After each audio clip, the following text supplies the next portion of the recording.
How do you learn a language from scratch? First things first, start with the fundamentals, the alphabet, phonetic symbols, and pronunciation regulations. It's essential to know how the language is written and pronounced at the very beginning. Honestly speaking, if you can master these fundamental rules before diving into the target language, it will help you save tons of time afterwards. You won't have much trouble memorizing the spelling, and enlarging your vocabulary will be like playing games instead of challenging your brains.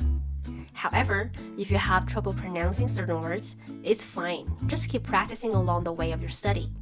So when you know all the basics and established your confidence, it's time to move to the next step. Get an overview of the language and explore the core features and difficulties you're going to confront in the future. Watch introduction videos produced by professional language teachers.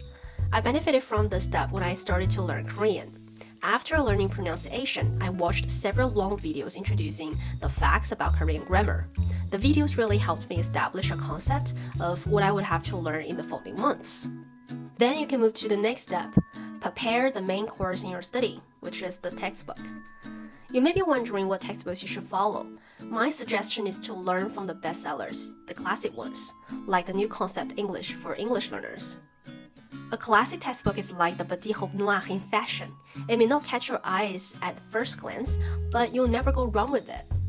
So what do we do with our Petit Hope Noir? If you have a budget, I highly recommend you learn from a teacher. That's the most efficient way to make progress because you always have someone to clarify your confusion and correct your mistakes immediately. However, learning languages is not a game for rich people. You can definitely study all by yourself. Just be aware that you may spend more time reaching your goal. And then, prepare the side dishes. While textbooks are essential, don't let them be your sole focus.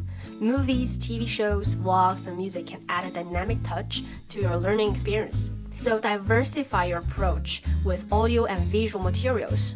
They will continuously stimulate your interest in learning the target language.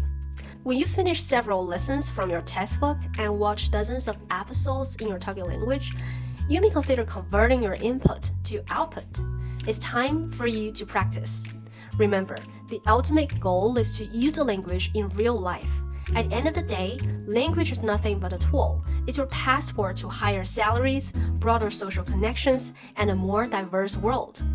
Actively seek opportunities to apply what you have learned. Engage yourself in conversations with native speakers, deliver presentations or speeches in front of an audience, or join language groups to chat with your peers. Whatever you do, remember, practice makes perfect. Yeah, I know it's a cliche, but it really works. So there you have it. Enjoy your learning and see you in my next video. Bye.